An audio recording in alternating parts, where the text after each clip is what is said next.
It's Jürgen, back with another daily video. And just as a reminder, this is not to give you advice about dealing with our current situation and navigating through the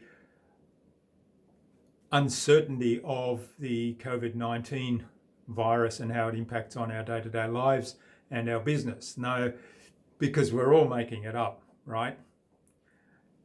None of us have been through anything like this before. So what I want to share with you is, what are we doing? What are some of the things that occupy my mind as we navigate through this? What are some of the things that frustrate me and scare me? And of course, there are a lot of those. Today, I wanted to reflect a little bit on this whole concept of social distancing. And I was reminded of that by my buddy, Steve Sims, who's actually the inspiration for this brick wall I've built behind me. And Steve, who was on episode 243, I think, of the InnovaBuzz podcast. You know what I mean. Steve posted on LinkedIn, and I'll share that in the comments below the video, on the idea of social distancing, and that we've actually been practicing this for a long, long time by not having in-person meetings and really deep conversations with people, but just abdicating to social media. And now that we're being forced to social distance, we miss it.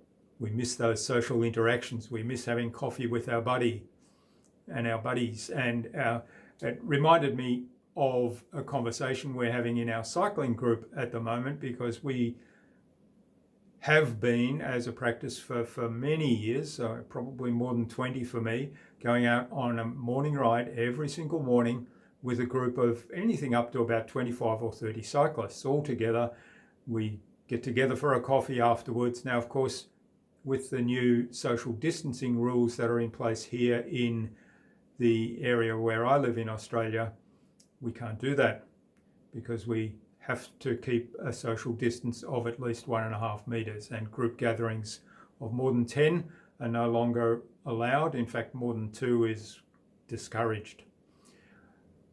So we were joking because there's one chap there who we say, Graham, you know who you are, has been doing social distancing for quite some time, because he is very competitive. He will put us to the sword on every ride, try to ride off into the distance ahead of us, quite often succeeds in doing that. And so we say, well, Graham knows all about social distancing. Now, of course, we all miss going out as a group. We're going out individually. We miss getting together with our buddies having the coffee. So Steve's point on the LinkedIn post is, what can we do in this time to build that human connection? And of course, that's something that's very dear to my heart, to continue to build that human connection. And then when things return to normal, and I'm sure they will, let's use tools like social media, not as a substitute for these human interactions, but to actually allow us to have more of those human interactions. So I'll post a link to Steve's little video below in the comments, and check that out. He's a fabulous guy and he makes a really good point. The other thing I wanted to share today, actually 2 more things I wanted to share today. The second one is the phone. And we can reach out and have these conversations with people right now by using the phone. Now, I've got my phone up here, otherwise I'd show it to you. It's actually recording my video.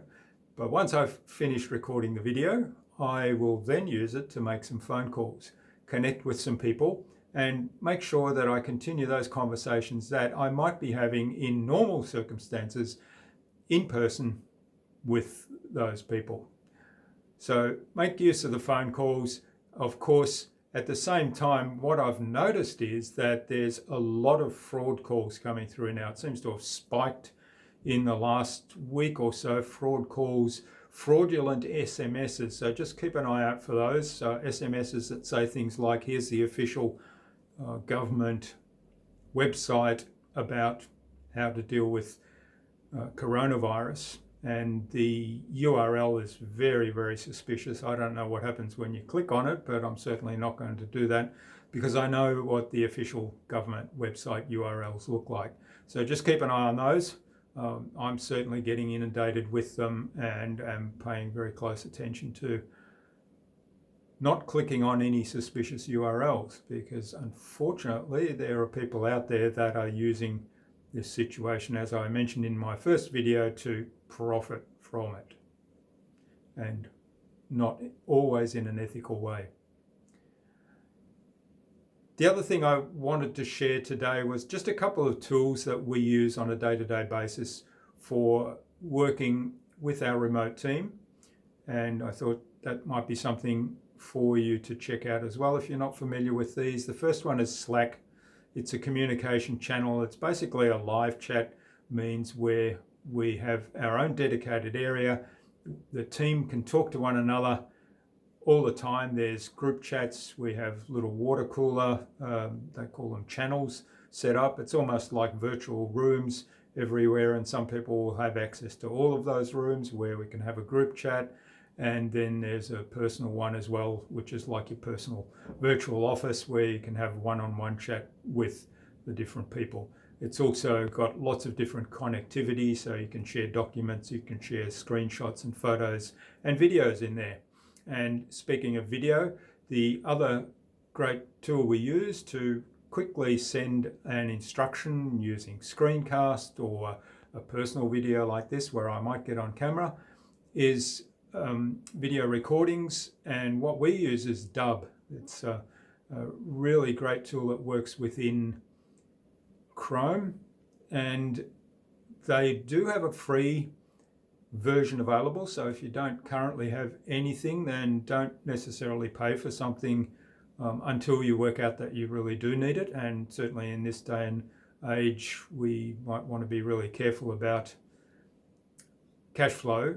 So Dubb is really good, has a free plan available, and right now they are in fact offering until July, they're offering a free upgrade to unlimited video hosting, unlimited time. So they've removed all the limitations from the free plan, other than I think the watermarking.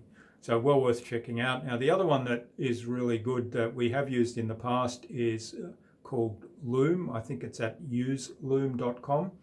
It also works within Chrome, has a lot of the features that Dubb has. There are some differences why and some reasons why specifically we went with Dubb, mainly because it's got a little bit more marketing features on the back end, but from everyday use point of view, both Loom and Dubb are very good.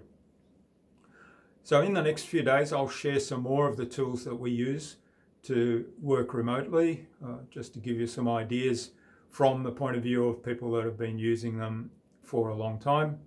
And I'll include links in the comments as well so that you can check them out.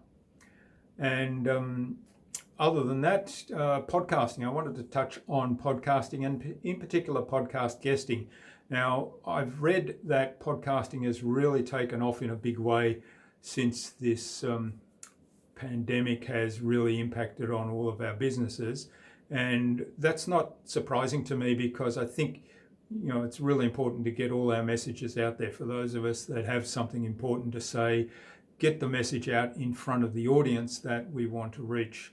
And podcasting now, in particular for those people that have been doing that in the past on live stages, other platforms where they've been out in front of people with physical contact that they can no longer do now, podcasting has become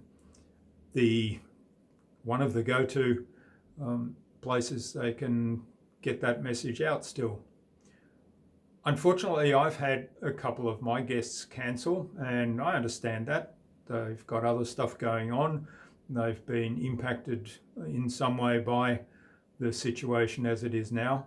At the same time, though, I think it's important that you don't step back from these appearances if you've scheduled things.